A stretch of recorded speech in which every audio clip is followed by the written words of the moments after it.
तो अगर आपका नियम है, ये बात तो लोगों को बहुत जल्दी समझ में आती है, वंस अबव ऑलवेज अबव।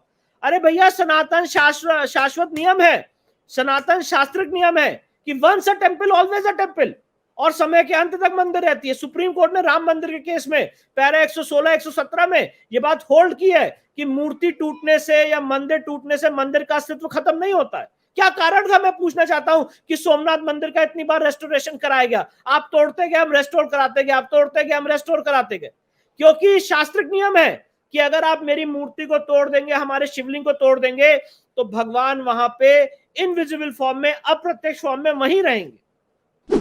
जिस दिन यहां पे एएसआई सर्वे होगा, और वो दिन आ चुका है, जब एएसआई सर्वे होगा, उम्मीद से परे सच और सबूत सबके सामने आएंगे, ऑनरेबल कोर्ट के सामने आएंगे, और उसके बाद इस केस में हम आगे प्रोसीड करेंगे, इश्यूज फ्रेम होंगे, सारे डॉक्यूमेंट्स हम कोर्ट के सामने सबमिट करेंगे, और ट्रायल होगा, और ट्रायल कंक्लूड होगा। और देखिए, पश्चिमी दीवार आज एक चीख चीख के बात कह रही है कि भाई ये हिंदू मंदिर का भग्नावशेष है। अब ये कितनी पुरानी है? क्या औरंगजेब के समय की बनी हुई है, या उससे पहले की है, या औरंगजेब ने ऐसी दीवार बना के उसके ऊपर गुम्बद रखे थे? ये सारे सवाल हैं, क्योंकि आज ये बात मैं ओरल एविडेंस से प्रूव ही नहीं कर सकता। आज मैं हजारों लोगों की काशी के केस में गवाही दिलवा दूं कि भाई ये एक हिंदू मंदिर का भग्नावशेष है, तो उस गवाही की कोई वैल्यू नहीं है जब तक एक्सपर्ट ओपिनियन ना आ जाए।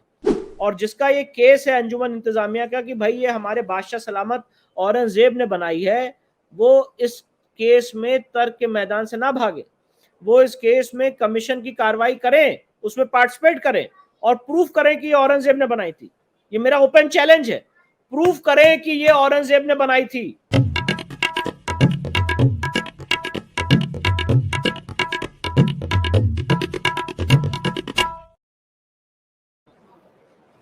नमस्ते, आप सभी का स्वागत है आज की इस परिचर्चा में। और आज हम चर्चा करने जा रहे हैं विष्णु शंकर जैन जी से।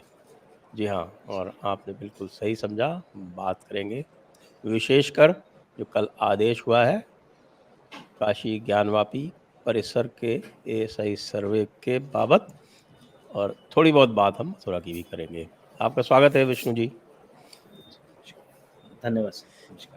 अब आपको कितनी बधाइयाँ दें मुझे तो लगता है कि अभी बधाइयाँ तो हम दे ही रहे हैं, लेकिन बहुत बड़ी बधाई की प्रतीक्षा है, क्योंकि आपने सारा बीड़ा उठा रखा है इसमें, काशी भी, मथुरा भी, भोजशाला भी और कॉम्प्लेक्स भी। इसके अतिरिक्त भी कोई और हो तो बता दें। इसके अतिरिक्त सर दो और हैं, ताजमहल है और टीले वाली मस्जिद है लखनऊ की, ये दोनों भी हैं। लखनऊ वाली, जी हाँ, वो तो लक्ष्मण जी का मंदिर जो है। जी सर। जी जी।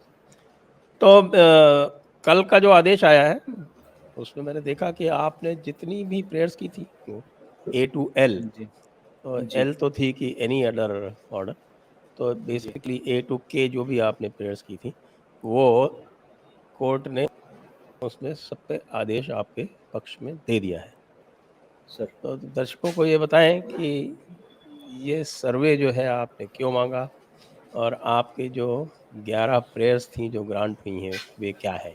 जी देखिए, सबसे इम्पोर्टेंट बात यह है कि जो काशी के केस में जो काशी का इतिहास है, वो हमारा स्पेसिफिक केस रहा है, हमारा प्लेन डेवलपमेंट रहा है कि यहाँ पे एक ऑलरेडी प्री एग्जिस्टिंग मंदिर था, और उस प्री एग्जिस्टिंग मंदिर को कन्वर्ट करके एक मस्जिद का रूप देने की कोशिश की गई है, जो कि हिंदू लॉ का वायलेशन है, सनातन संस्कृति का वायलेशन है, और जो हमारा हिंदू शास्त्रिक नियम है उसका वायलेशन है।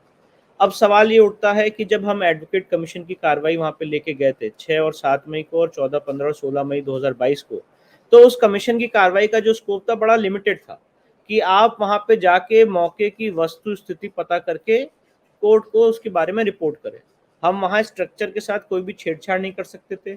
बहुत सारी ऐसी चीज़ें हैं जो आर्टिफिशियल वॉल्स के पीछे दबी हुई थी, उसका भी हम कोई तहकीकात या इन्वेस्टिगेशन नहीं कर सकते थे। इसी परिप्रेक्ष्य में जैसे ही कमीशन की रिपोर्ट आई, तो हमने तुरंत सबसे पहले ये एप्लीकेशन फाइल की कोर्ट के सामने कि जो शिवलिंग वहाँ पे मिला है उसकी जांच कराई जाए।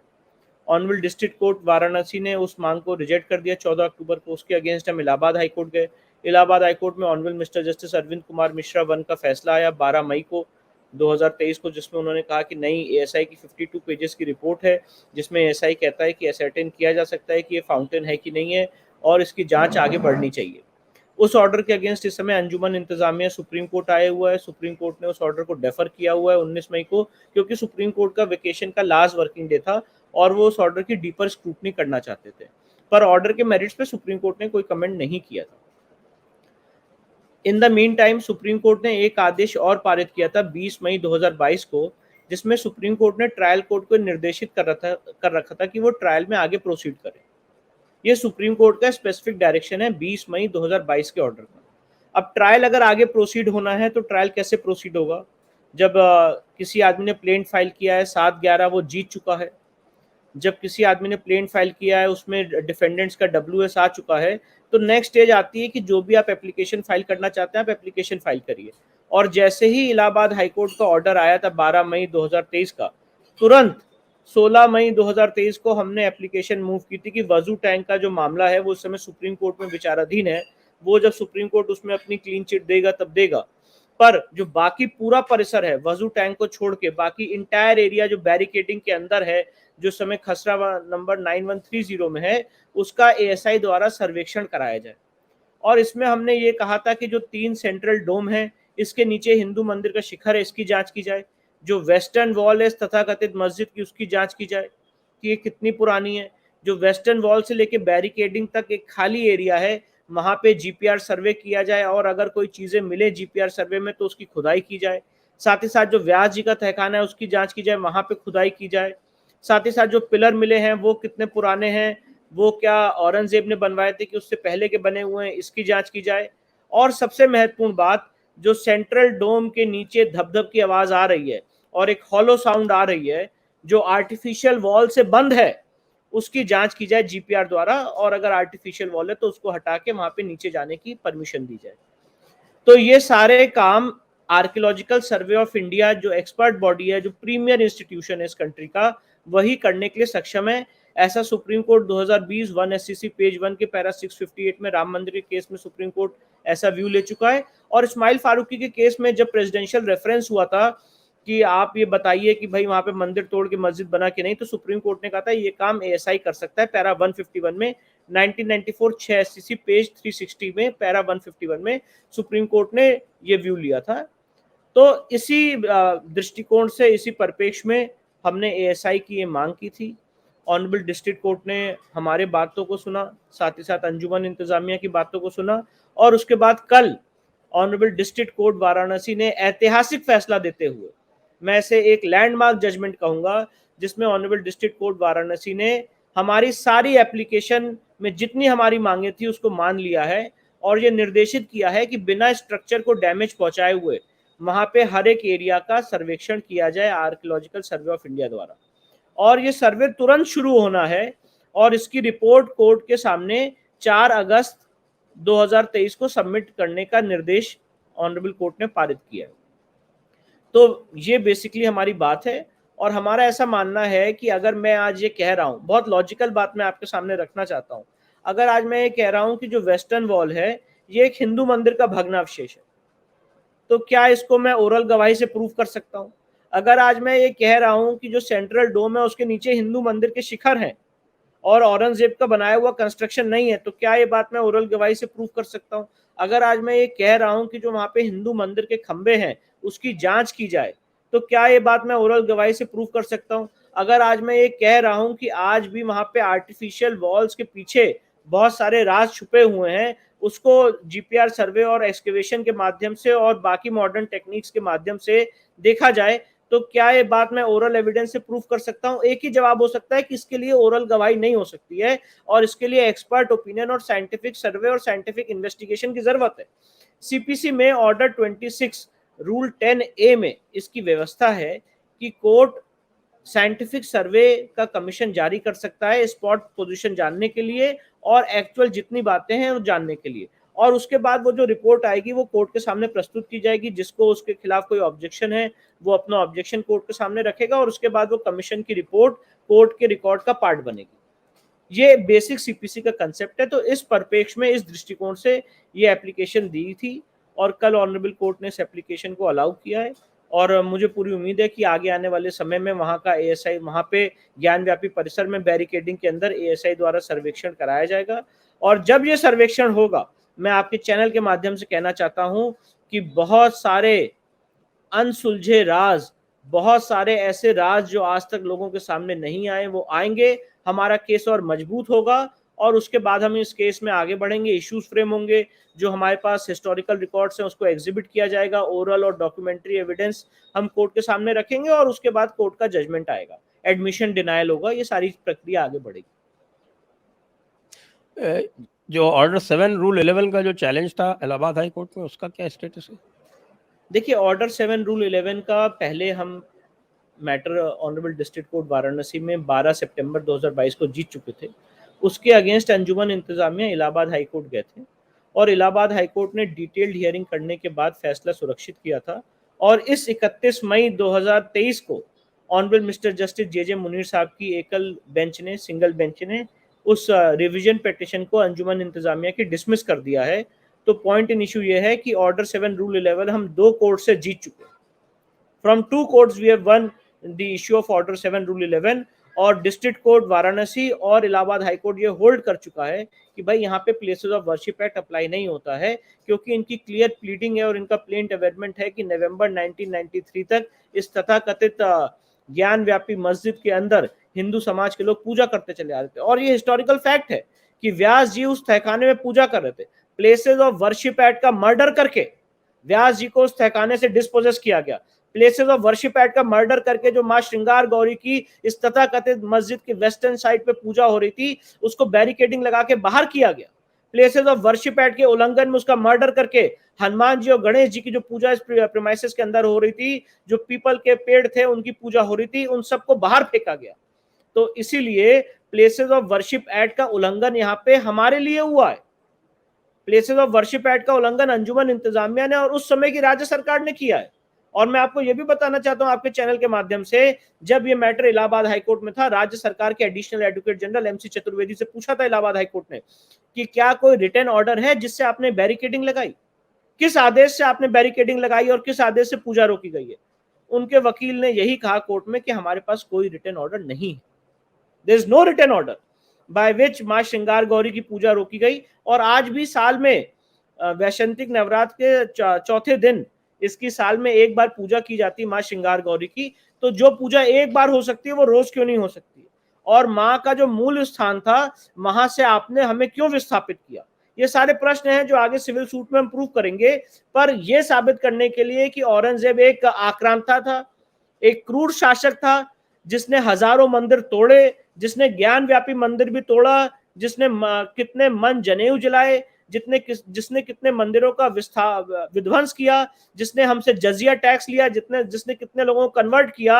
आज उसके द्वारा बनाया गया ये तथाकथित स्ट्रक्चर एक मस्जिद नहीं है, ये एक मंदिर का स्ट्रक्चर है जिसको मस्जिद का रूप देने की कोशिश की गई है। ये सारे सवाल हैं इस समय आर्कियोलॉजिकल सर्वे ऑफ इंडिया के सामने, जिसका आर्कियोलॉजिकल सर्वे ऑफ इंडिया को कोर्ट के सामने अपनी रिपोर्ट सबमिट करके जवाब देना है मॉडर्न टेक्निक्स के हिसाब से कि ये कैसे करेंगे। मैं देख रहा था जो कल आया था आपका जो आदेश, उसको मैं देख रहा था, तो मुस्लिम पक्ष की डिफेंस ये है कि यहाँ पर कोई मंदिर नहीं था और ये औरंगज़ेब ने कोई मंदिर नहीं तोड़ी और यहाँ पर लगातार नमाज होती आ रही है अनइंटरप्टेड। तो इसका उन्होंने राम मंदिर केस से इसको डिस्टिंग्विश करने का ये प्रयास किया कि राम मंदिर में वहाँ पर जो बाबरी मस्जिद थी वहाँ पर नमाज बंद हो गई थी, लेकिन यहाँ पर नमाज लगातार होती आ रही है। और वही बात फिर से दोहराई इन्होंने कि साहब की ये वक्फ संपत्ति हो गई है। तो ये बातें जब 7/11 में रिजेक्ट हो चुकी हैं, तो ये बार बार उसी डिफेंस को क्यों लेकर आते हैं?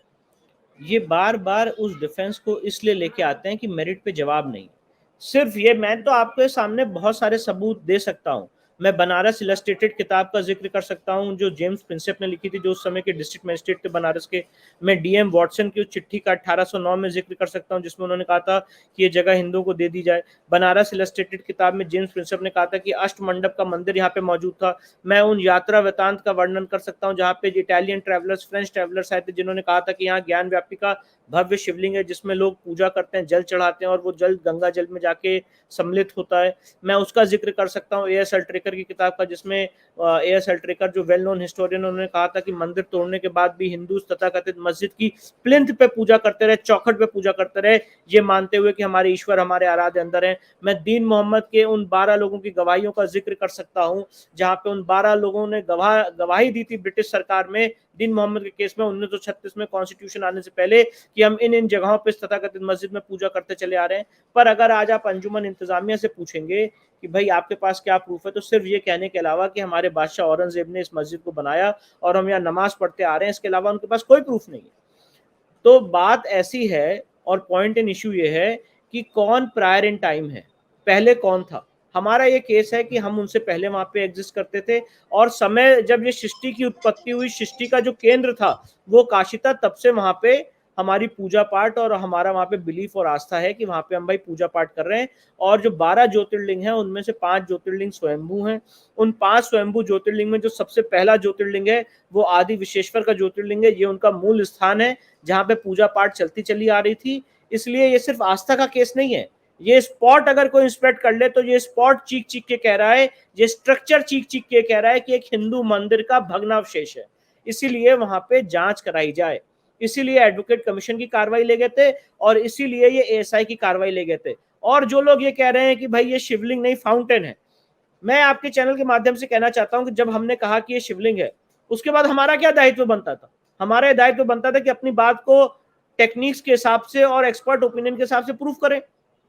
हम कोर्ट गए कि इसको आप इसकी जांच कराइए, उस जांच का विरोध अंजुमन इंतजामिया ने किया। जब इलाहाबाद हाईकोर्ट ने फैसला दिया कि भाई 12 मई 2023 को कि इसकी जांच होनी चाहिए, शिवलिंग है कि फाउंटेन है, और फाउंटेन है कि नहीं है इसकी जांच होनी चाहिए, तो उसके खिलाफ अंजुमन इंतजामिया सुप्रीम कोर्ट आए। तो जांच से और कमीशन से हमेशा आप अगर देखेंगे तो अंजुमन इंतजामिया को आप भागते हुए देखेंगे। आपको याद होगा जब एडवोकेट कमीशन की कार्रवाई लेके जा रहे थे तो अंजुमन इंतजामिया के सेक्रेटरी ने क्या बयान दिया था, मैं वहां पे रिपीट नहीं करना चाहता हूँ बात यहाँ पे। पर वो हमेशा कभी नहीं चाहते थे कि यहाँ पे कोई कमीशन हो, वो कभी भी नहीं चाहेंगे कि यहाँ पे एएसआई सर्वे हो, क्योंकि कारण ये है कि जिस दिन एएसआई सर्वे हो जाएगा तो उस दिन ये केस बहुत क्लियर हो जाएगा। और मैं आपको और आपके चैनल के माध्यम से कहना चाहता हूं कि ज्ञान व्यापी के केस में हम जीत की दहलीज पे खड़े हैं। जिस दिन यहाँ पे एएसआई सर्वे होगा, और वो दिन आ चुका है, जब एएसआई सर्वे होगा उम्मीद से परे सच और सबूत सबके सामने आएंगे, ऑनरेबल कोर्ट के सामने आएंगे, और उसके बाद इस केस में हम आगे प्रोसीड करेंगे, इश्यूज फ्रेम होंगे, सारे डॉक्यूमेंट्स हम कोर्ट के सामने सबमिट करेंगे और ट्रायल होगा और ट्रायल कंक्लूड होगा। इसमें ज्यादा समय या ज्यादा विलंब की बात ही नहीं है, हमारी तरफ से कोई विलंब नहीं। हम तो चाहते हैं एएसआई सर्वे हो, एएसआई की सर्वे की रिपोर्ट आए, उसके बाद नो एडजर्नमेंट। आज तक पहली बात हमने इस केस में एक एडजर्नमेंट नहीं मांगा है, no adjournment. Immediately issues frame करिए, एडमिशन डिनायल होगा डॉक्यूमेंट्स का, जिसको जो एप्लीकेशन देनी है, जो भी चीजें करनी है वो करे, कोर्ट में आर्ग्यूमेंट्स होंगे और कोर्ट का जजमेंट आएगा। बड़ी सिंपल सी प्रक्रिया है। तो इस प्रक्रिया को अगर उनका ये स्टैंड है कि भाई औरंगजेब बहुत अच्छा शासक था और उसने यहाँ पे कोई मंदिर नहीं तोड़ी है, तो मैं तो आपके चैनल के माध्यम से रिक्वेस्ट करूंगा कि इस जांच में पार्टिसिपेट करें।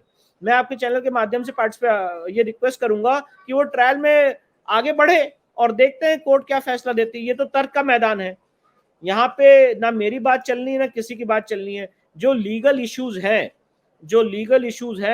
जो हिस्टोरिकल इश्यूज हैं, उनके ऊपर बात होनी है। Section 57 of Indian evidence act कहता है कि हिस्टोरिकल जो रिकॉर्ड्स हैं उसकी कोर्ट एविडेंटरी वैल्यू ले सकता है, उसका कॉग्निजेंस ले सकता है। ये बात राम मंदिर के केस में भी सुप्रीम कोर्ट ने होल्ड की है। तो इसीलिए ये केस हिस्टोरिकल रिकॉर्ड्स के आधार पे और स्पॉट इंस्पेक्शन के आधार पे, साइंटिफिक सर्वे के आधार पे तय होना है। और साइंटिफिक सर्वे के हम काफी नजदीक बढ़ चुके हैं। ऑनरेबल डिस्ट्रिक्ट कोर्ट वाराणसी ने बहुत ऐतिहासिक फैसला देते हुए साइंटिफिक सर्वे का निर्देश पारित किया है, और इस समय नीड ऑफ द आवर है कि archaeological survey of India immediately court के ऑर्डर के कंप्लायंस में वहां पे सर्वे शुरू कर। यदि काशी के केस की तुलना राम जन्मभूमि के केस से की जाए तो राम जन्मभूमि का जो आदेश आया था उसमें अब यह विषय आया कि क्या यहाँ पर मंदिर को तोड़कर मस्जिद बनाई गई है, तो एएसआई ने उसका कोई स्पष्ट उत्तर नहीं दिया था। यह तो उन्होंने कहा था कि हाँ, यहाँ पर एक मंदिर था, लेकिन यह उन्होंने कुछ भी कहने से इनकार कर दिया था कि क्या उसको तोड़कर यहाँ पर मस्जिद बनाई गई थी।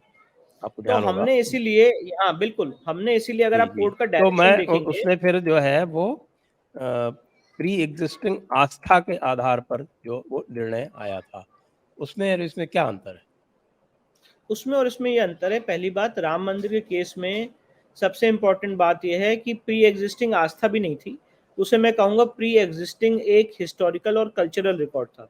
चाहे वो आईने अकबरी का जिक्र हो, चाहे वो मनुची का जिक्र हो, चाहे वो फ्रेंच ट्रैवलर्स हो, चाहे वो इटालियन ट्रैवलर्स हो, सबने ये कहा था कि हिंदू समाज के लोग यहाँ पे पूजा करते चले आ रहे थे।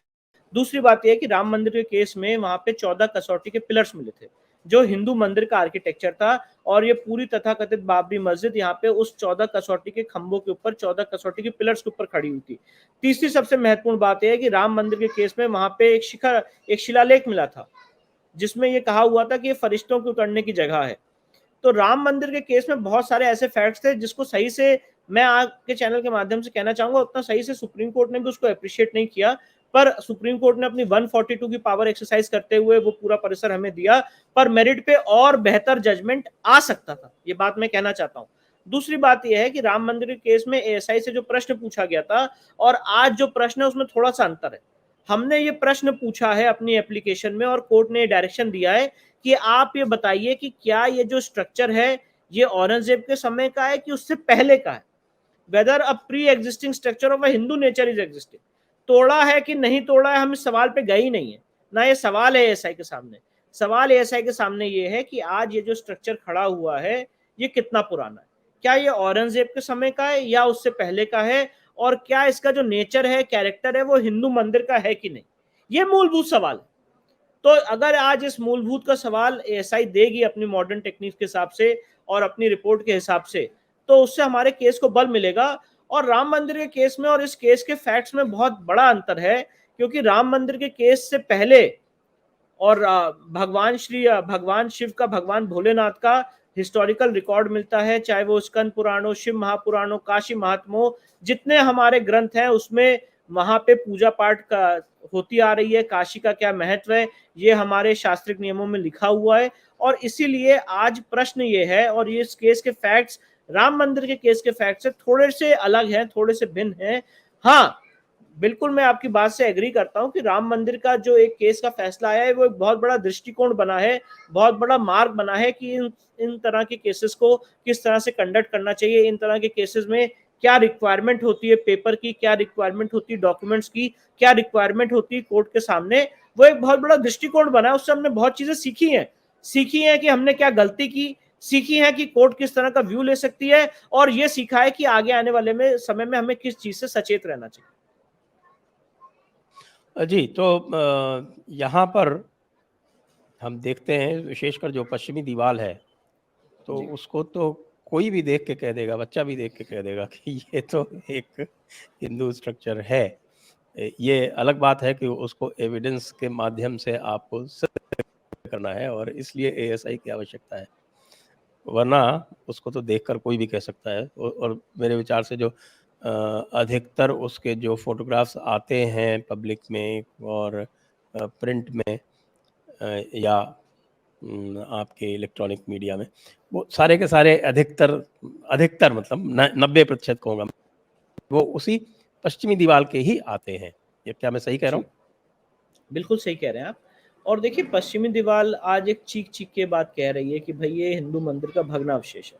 अब ये कितनी पुरानी है, क्या औरंगजेब के समय की बनी हुई है या उससे पहले की है, या औरंगजेब ने ऐसी दीवार बना के उसके ऊपर गुम्बद रखे थे। ये सारे सवाल हैं, क्योंकि आज ये बात मैं ओरल एविडेंस से प्रूव ही नहीं कर सकता हूँ। आज मैं हजारों लोगों की काशी के केस में गवाही दिलवा दूं कि भाई ये एक हिंदू मंदिर का भग्नावशेष है, तो उस गवाही की कोई वैल्यू नहीं है जब तक एक्सपर्ट ओपिनियन ना आ जाए।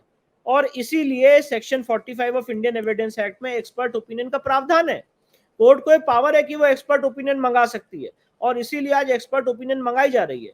मैं तो ये कहना चाहता हूं कि जिसको ये डाउट है और जिसका ये केस है अंजुमन इंतजामिया का कि भाई ये हमारे बादशाह सलामत औरंगजेब ने बनाई है, वो इस केस में तर्क के मैदान से ना भागे, वो इस केस में कमीशन की कार्रवाई करें, उसमें पार्टिसिपेट करें और प्रूफ करें कि ये औरंगजेब ने बनाई थी।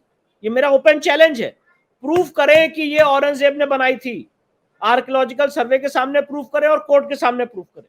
और मैं आपके चैनल के माध्यम से कहना चाहता हूं, ये कभी भी प्रूफ नहीं कर पाएंगे, क्योंकि सच जो है वो चीख चीख के सबके सामने आएगा, कोर्ट के सामने भी आएगा, लोगों के सामने भी आएगा। और सच यही है कि हमारी सभ्यता के साथ, हमारी आस्था के साथ, हमारी संस्कृति के साथ खिलवाड़ किया गया।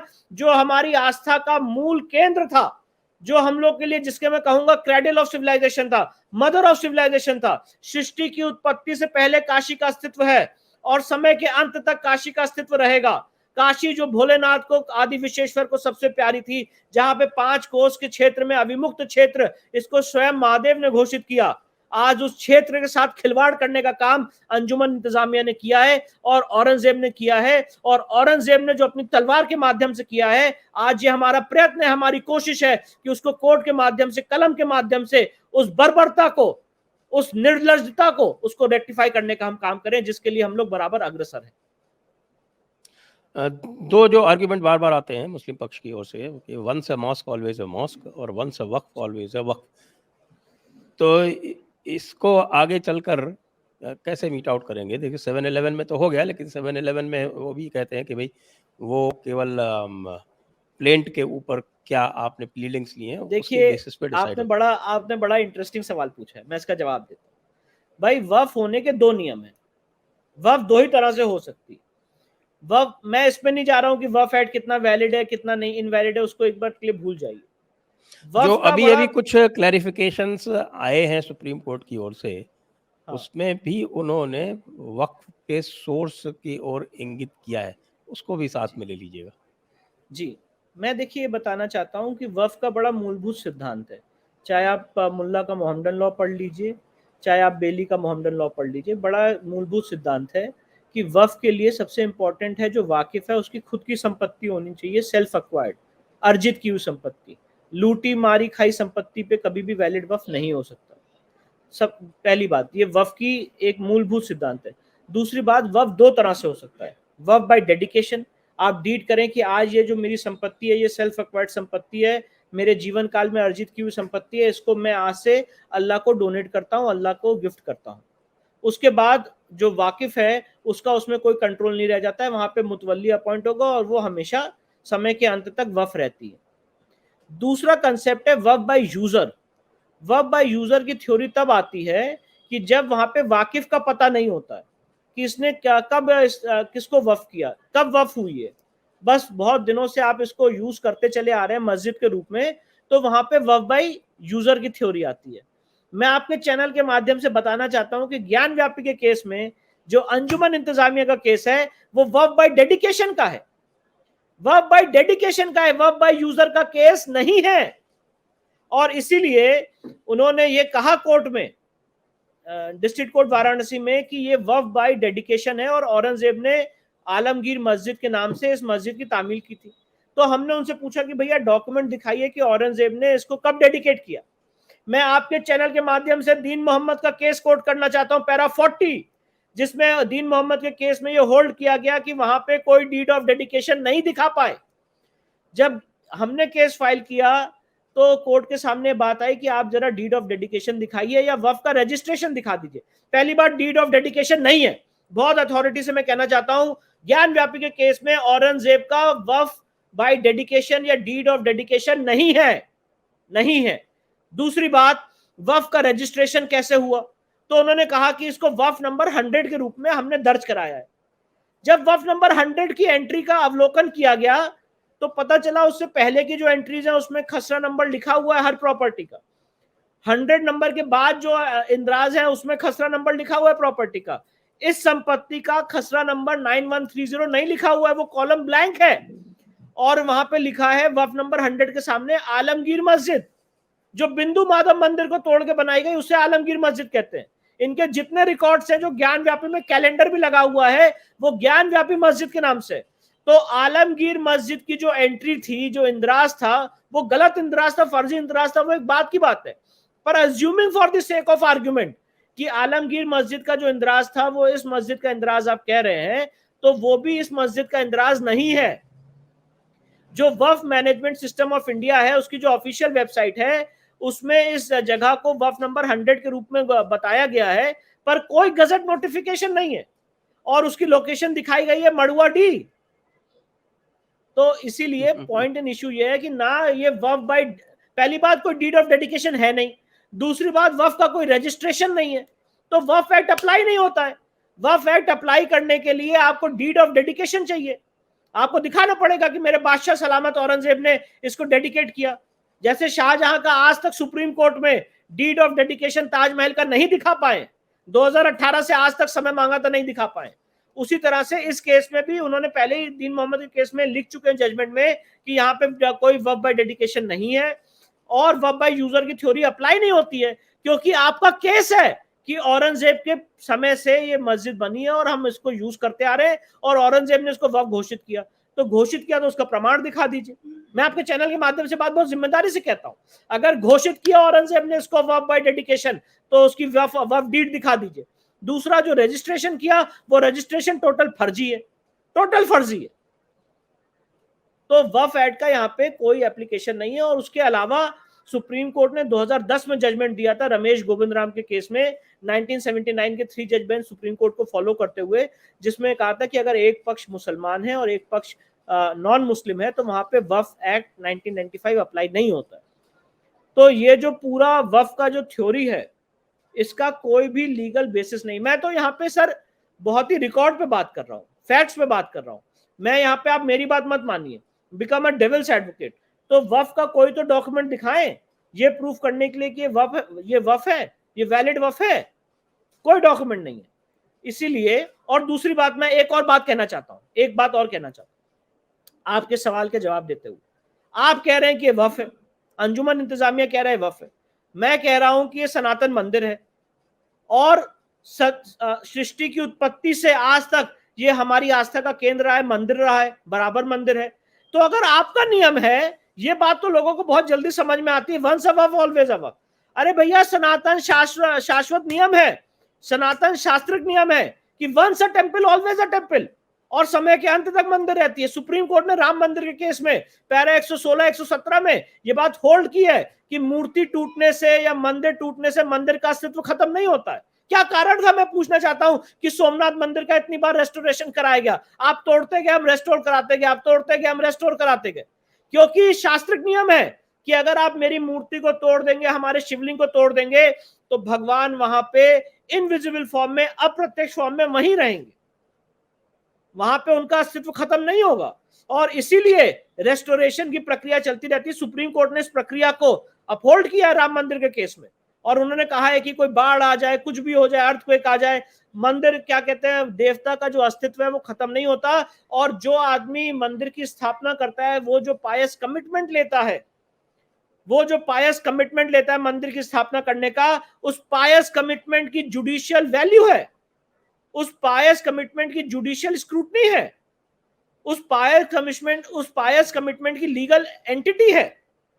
मैं आपको उदाहरण देना चाहता हूं, राम मंदिर के केस में 2020 1 SCC पेज 1 में पैरा 222 में पराशर साहब ने उदाहरण दिया था कि एक चिदम्बरम मंदिर है तमिलनाडु में, जहां पे मूर्ति नहीं है, पर वहां पे पूजा पाठ हो रही है, वहां पर्दा लगाया जाता है, और पर्दा हटा के अप्रत्यक्ष रूप में देवता की पूजा की जाती है।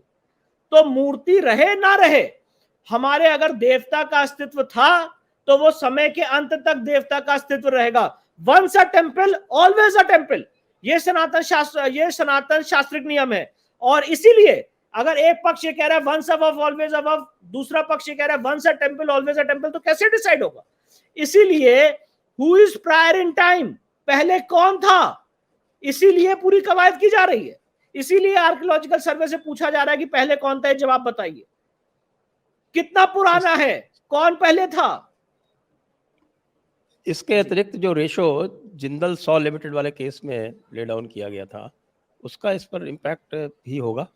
देखिए, जिंदल सॉ का केस जो है वो सिर्फ एक पेड़ की टहनी को काटने का काम करता है, पूरे जड़ को काटने का काम नहीं करता है।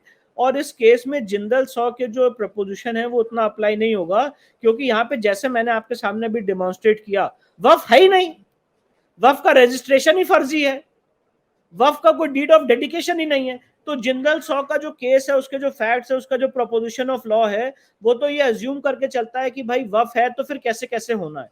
मैं तो यहाँ पे रूट पे हिट कर रहा हूं कि वफ है ही नहीं, there can not be a waqf. और एक बात और बताना चाहता हूं, आपके चैनल के माध्यम से बहुत स्ट्रांगली कहना चाहता हूं, किसी भी हिंदू मंदिर को डिमोलिश करके आप कभी भी वैलिड वफ नहीं बना सकते।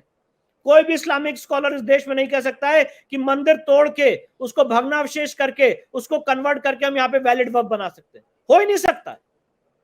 तो वैलिड वफ तो ऐसे तो हजारों मंदिर होंगे।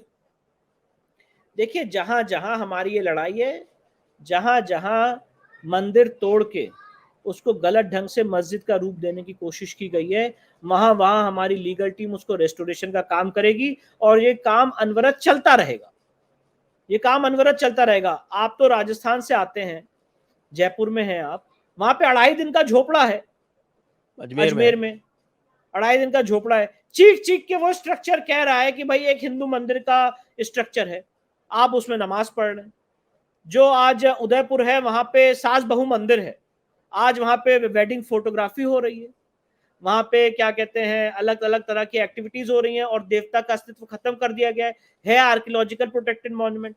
तो ऐसे राजस्थान में बहुत सारे आर्कियोलॉजिकल प्रोटेक्टेड मंदिर हैं जो आज जीर्ण शीर्ण अवस्था में पड़े हुए हैं, जहां पे कोई काम नहीं हो रहा है। एक केस ये है कि एसआई उसमें कोई काम नहीं कर रहा है, और दूसरा केस ये है कि जहां पे एसआई का कंट्रोल भी है, वहां पे दूसरे पक्ष वहां पे नमाज अदा कर रहे हैं बिना उसका रिलीजियस कैरेक्टर डिटरमाइन किए हुए। Archaeological survey of India act 1958 के सेक्शन 16 में लिखा हुआ है, और कोई मुझे करेक्ट करे अगर मैं गलत कह रहा हूं, धार्मिक स्वरूप तय करना है एसआई को। बहुत सारी ऐसी जगह है जहां पे आज धार्मिक स्वरूप के उल्लंघन में गलत ढंग से नमाज अदा की जा रही है। तो इसीलिए ये हमारी जो लीगल लड़ाई है, ये उन सारे स्ट्रक्चर्स के लिए है, उन सारे स्ट्रक्चर्स को रेस्टोर करने का हमने और हमारी लीगल टीम ने प्रण लिया है। जहां जहां मंदिर एग्जिस्ट कर रहा था पहले और उसको भग्नावशेष करके उसको तोड़ के एक दूसरे धर्म का व्यक्ति वहां पे स्थापित हो चुका है, उन सबको हम रेस्टोर कराएंगे और इसी प्रिंसिपल पे, इसी नियम पे रेस्टोर कराएंगे कि once a temple always a temple. एक बार अगर कोई संपत्ति देवता में निहित हो जाती है तो समय के अंत तक देवता की रहती है, राजा भी उसको नहीं ले सकता। जी, ये तो बिल्कुल वेल एस्टैब्लिश्ड प्रिंसिपल है। और न केवल राम मंदिर में, पहले भी कॉन्स्टिट्यूशन बेंच दो जो है उसको डिटरमिन कर चुकी है। महंत राम स्वरूप जी का केस है, राम जानकी डेटीज का केस है, राम जानकी का है, ठाकुर गोविंद देव जी का केस है, ये सारे केसेस हैं। एक इस्माइल फारूकी में भी एक प्रोपोजिशन ले डाउन किया गया था, जिसको लेके आपको ध्यान होगा, राम जन्मभूमि केस को डिले करने का बड़ा प्रयास किया था और सुप्रीम कोर्ट ने उसको बाद में मना कर दिया था। और वो ये था कि once a mosque not always a mosque. देखिए, इस्माइल फारूकी के केस का रिव्यू करने के लिए राजीव धवन साहब सुप्रीम कोर्ट में उन्होंने काफी दिन आर्ग्यूमेंट किया था, और उसका जो पैरा 89 है जिसमें कहा गया है कि मस्जिद इस्लाम का एसेंशियल पार्ट नहीं होती है, आप नमाज कहीं भी अदा कर सकते हैं। उस फाइंडिंग को रिव्यू करने के लिए राजीव धवन साहब ने सुप्रीम कोर्ट में बहुत गुहार लगाई थी कि इसको लार्जर बेंच को भेजा जाए, पर सुप्रीम कोर्ट के 3 जज बेंच ने वो रेफरेंस को रिजेक्ट कर दिया था। ऑनरेबल मिस्टर जस्टिस दीपक मिश्रा साहब की खंडपीठ थी, honourable mister justice Ashok Bhushan थे और साथ ही साथ अब्दुल नजीर साहब थे। तो बाय 2:1 की मेजोरिटी से उस रिक्वेस्ट को रिजेक्ट कर दिया गया था। तो आज की डेट में इस्माइल फारूकी का जो पैरा 89 है, दैट होल्ड्स द फील्ड कि इस्लाम में या इस्लामिक लॉ में मॉस्क होना उसका एसेंशियल रिलीजियस पार्ट नहीं है, और इसीलिए आप देखेंगे कि नमाज कहीं भी अदा की जा सकती है। Mask is just a place of congregation, वो इस्लामिक लॉ का एसेंशियल पार्ट नहीं है। इसीलिए मैं, और इस्माइल फारूकी का केस था, वहां पे जो 2 प्रोपोजिशंस थे, पहली बात है कि वहां पे जो अयोध्या एक्विजिशन एक्ट था उसको चैलेंज किया गया था, और दूसरा था presidential reference. Ayodhya acquisition act को सुप्रीम कोर्ट ने अपहोल्ड किया और ये कहा कि मंदिर या मस्जिद जो भी है वो एक्वायर हो सकते हैं, और इन सारी चीजों का फैसला कि वो उसकी रियल ओनर्स कौन है ये सिविल सूट में तय होना चाहिए और एएसआई की हेल्प लेनी चाहिए, जैसा कि मैंने आपको पहले भी पैरा 151 आपके सामने रखा। और जो सिविल सूट्स अबेट कर दिए थे उस समय की वीपी सिंह की सरकार ने, उन सारे सिविल सूट्स को रेस्टोर किया गया by the honourable supreme court in Ismail Farooqui judgement, और प्रेसिडेंशियल रेफरेंस को जवाब देने से सुप्रीम कोर्ट ने इनकार कर दिया। तो वो इस्माइल फारूकी का एक पर्सपेक्टिव है।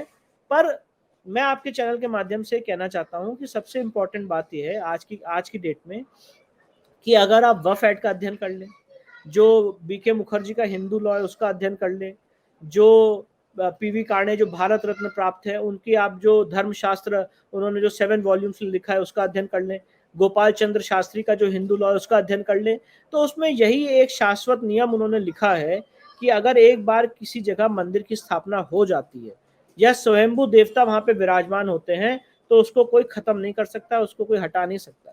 और मैं एक बात और यहाँ पे बताना चाहता हूँ, मैं सॉरी थोड़ा सा विषय से भटक रहा हूँ, पर इस विषय में ही कंटिन्यू करते हुए बताना चाहता हूँ कि जब हमने जांच की मांग की थी उस वजू टैंक की, तो जांच की मांग में सबसे मूल बिंदु, केंद्र बिंदु यही था हमारा कि ये जो शिवलिंग यहाँ पे प्रकट हुआ है ये तो स्वयंभू शिवलिंग है ही है, पर जो लोग इसे फाउंटेन कह रहे हैं इस फाउंटेन की जांच की जाए कि फाउंटेन का पानी कहाँ से आ रहा है। और कोई कार्बन डेटिंग की मांग नहीं थी, एएसआई द्वारा मॉडर्न टेक्निक से बिना डैमेज किए हुए जांच करने की मांग थी, पार्टिकल लेने की भी मांग नहीं थी। एएसआई ने 52 पेजेस की रिपोर्ट दी कि बिना इसको डैमेज किए हम ये एक्सरसाइज कंडक्ट कर सकते हैं। तो इसीलिए आगे आने वाले समय में ज्ञान व्यापी के केस में जो सबसे ज्यादा जरूरी है वो है कागज का पेट पूरा करना, जिसको हम लोग शुद्ध भाषा में कहते हैं, जिसके लिए एएसआई बहुत जरूरी है। एएसआई की जब रिपोर्ट आ जाएगी तो उस केस में हम आगे प्रोसीड करेंगे। जी, तो आपको बहुत बहुत बधाई इसके लिए, और साथ साथ हम ये भी आपसे पूछते चले कि कल मथुरा के केस में भी एक आपके पक्ष में आदेश हुआ है, उसके लिए भी बधाई। उसमें क्या हुआ है? देखिए, मथुरा श्री कृष्ण जन्मभूमि के केस में सबसे पहले मैंने शायद वो डिबेट आपके चैनल पे की थी, आपके चैनल पे मैं आया था जिसमें आपने जी एक हाँ, सीरीज हे चलाई थी केशव हम आएंगे। कि हे केशव हम आएंगे। तो आज उसी क्रम में हम आगे बढ़ रहे हैं, और जो सिविल सूट मथुरा के सिविल कोर्ट में हमने फाइल किया था पिछले 3 सालों में, हमने देखा कि वहां पे ये सिविल सूट डिसाइड होने में सदियों लग जाएंगे, जल्दी निर्णय नहीं हो पाएगा। इसलिए सीपीसी में सेक्शन 24 में इसकी व्यवस्था है कि अगर कोई केस इस तरह के नेचर का है, इस तरह की सेमिनल इंपॉर्टेंस का है और नेशनल इंपॉर्टेंस का है, तो हाई कोर्ट के पास ये पावर है अपने under section 24 of the CPC कि उस केस का ओरिजिनल ट्रायल वो खुद कर सकती है। बहुत सारे ऐसे हाई कोर्ट्स हैं जहां पे ओरिजिनल ट्रायल सिविल सूट्स का हाई कोर्ट में हो रहा है। दिल्ली हाई कोर्ट को ओरिजिनल ज्यूडिक्शन है, बॉम्बे हाई कोर्ट को ओरिजिनल ज्यूडिक्शन है, मद्रास में ओरिजिनल ज्यूडिक्शन है, अब तो कमर्शियल कोर्ट्स आ गए, वहां पे ओरिजिनल ज्यूडिक्शन हाई कोर्ट को है। इसलिए हमने कहा कि ये जो मैटर है ये राष्ट्रीय इंपॉर्टेंस का है और इसका original trial honourable Allahabad high court करे। ऑनरेबल इलाहाबाद हाई कोर्ट ने दोनों पक्षों को सुनने के बाद 31 मई 2023 को ऐतिहासिक फैसला दिया honourable mister justice Arvind Kumar Mishra 1 ने, और उन्होंने सारे केसेस श्री कृष्ण जन्मभूमि के, जो हमारा केस था और बाकी जितने अन्य वाद दायर हुए थे, सबको अपने पास मंगा लिया ओरिजिनल ट्रायल के लिए। और chief justice of Allahabad high court को कहा कि इसमें आप बेंच कॉन्स्टिट्यूट करिए फॉर ओरिजिनल ट्रायल। उस ऑर्डर के अगेंस्ट अंजुमन इंतजामिया ऑनरेबल सुप्रीम कोर्ट आया था, जिसकी हियरिंग कल सुप्रीम कोर्ट के सामने लगी थी before bench of honourable mister justice Kaul and mister Dhulia, honourable mister justice Dhulia. तो उन्होंने यही कहा कि हमें ऐसा लगता है प्रेमा फसाई कि इस तरह के केसेस हाई कोर्ट में ही ट्राई होने चाहिए, ये नेशनल इंपॉर्टेंस का मैटर है, और साथ ही साथ अगर जितने दिन ये चीज़ें पेंडिंग रहेंगी तो उतना समाज में डिस्क्वाइट फैलेगा। इसलिए उन्होंने रजिस्ट्रार ऑफ हाई कोर्ट से रिपोर्ट मांगी है कि ऐसे कितने मामले हैं जो इस समय इलाहाबाद हाई कोर्ट में पेंडिंग हैं, और उसका अवलोकन करने के बाद बहुत सारे ऐसे केसेस हैं जो कॉपी पेस्ट हैं, जो फाइल कर दिए गए हैं, तो उसको अलग करके जो केसेस इस समय ओरिजिनल ड्राफ्टिंग के हैं उनका original trial honourable Allahabad high court करेगा। और कोर्ट ने यह भी कहा कि जितना ये मामले पेंडिंग रहते हैं उतना असंतोष समाज में उत्पन्न होता है, और वी फील, और हमें ऐसा लगता है कि इस केस का ओरिजिनल ट्रायल हाई कोर्ट को ही करना चाहिए। तो अब आगे आने वाले समय में 3 हफ्ते बाद ये केस सुप्रीम कोर्ट में लगेगा, registrar of Allahabad high court अपनी रिपोर्ट सबमिट करेंगे, और उसके बाद इसका आगे आने वाले समय में हम देखेंगे कि श्री कृष्ण जन्मभूमि का case original trial honourable Allahabad high court में होगा। सुप्रीम कोर्ट ने यह भी एक व्यू लिया कि इसका प्रायोरिटी बेसिस पे ट्रायल होना चाहिए, ऑन प्रायोरिटी बेसिस। तो ये सारी चीजें आगे होंगी। उस केस में भी हम बहुत तेज आगे बढ़ रहे हैं, उसमें जो एविडेंसेज हैं, जितने डॉक्यूमेंट्स हैं, वो सारी चीजें इकट्ठा हो चुकी हैं, कलेक्ट हो चुकी हैं, और उसमें भी आगे आने वाले समय में बहुत सारे डेवलपमेंट्स होते हुए दिखेंगे। चलते चलते ये टीले वाली मस्जिद का केस क्या है संक्षिप्त में? देखिए, टीले वाली मस्जिद के केस में हमारा ये कहना है कि वो वीरवर लक्ष्मण जी का लक्ष्मण टीला था। वहाँ आज भी एक ऐसा कूप है जो पाताल लोक तक जाता है, और उस जगह गलत ढंग से टीले वाली मस्जिद बना दी गई। वो कोई टीले वाली मस्जिद नहीं है, वो लक्ष्मण टीला था जिसको टीले वाली मस्जिद का रूप देने की कोशिश की गई। मेरे पिताजी ने वहाँ पे जब वो लखनऊ बेंच में प्रैक्टिस कर रहे थे, वहाँ का एडवोकेट कमीशन भी किया था, और जितने उसमें सबूत मिले थे वो कोर्ट के सामने रखे थे। साथ ही साथ सबसे इम्पोर्टेंट बात यह है कि टीले वाली मस्जिद में ऑनरेबल सिविल जज सीनियर डिवीजन लखनऊ ये होल्ड कर चुके हैं कि यहाँ पे places of worship act apply नहीं होता है, और साथ ही साथ उस ऑर्डर के अगेंस्ट डिस्ट्रिक्ट कोर्ट भी हमारे फेवर में फाइंडिंग दे चुका है और कहा है कि यहाँ पे प्लेसेस ऑफ वर्शिप एक्ट लागू नहीं होता है। उस ऑर्डर के अगेंस्ट इस समय अंजुमन इंतजामिया कह रहा हूँ, वहाँ की जो मस्जिद कमेटी है वो इस समय Lucknow bench of Allahabad high court में अपनी बात रख रही है, जिसकी अगली सुनवाई 27 जुलाई को निर्धारित है। मस्जिद कमेटी की तरफ से सीनियर एडवोकेट राजू रामचंद्रन उनकी तरफ से बहस कर रहे हैं, हमारी तरफ से मैं और पिताजी उस केस को बराबर परस्यू कर रहे हैं, और हमारी यही कोशिश रहेगी इलाहाबाद हाई कोर्ट के सामने, लखनऊ बेंच के सामने ये पैरवी करने की, ये बताने की कि इस केस में ओरिजिनल ट्रायल आगे प्रोसीड करना चाहिए, और ये जो पूरा स्थान है ये वीरवर लक्ष्मण जी का स्थान है, और यहाँ पे जो मस्जिद बनाई गई है गलत ढंग से बनाई गई है। तो उसमें भी आगे आने वाले समय में जब इन सारे जो दांव पेच के हर्डल्स हैं इससे जब हम उभर जाएंगे तो मेरिट्स पे आप बात होते हुए देखेंगे। बहुत बहुत धन्यवाद आपको विष्णु जी, और आपको और आपके जो गुरु हैं आपके पिताजी हरिशंकर जी, उनको भी बहुत बहुत बधाई और बहुत बहुत धन्यवाद। जय भारत, वंदे मातरम।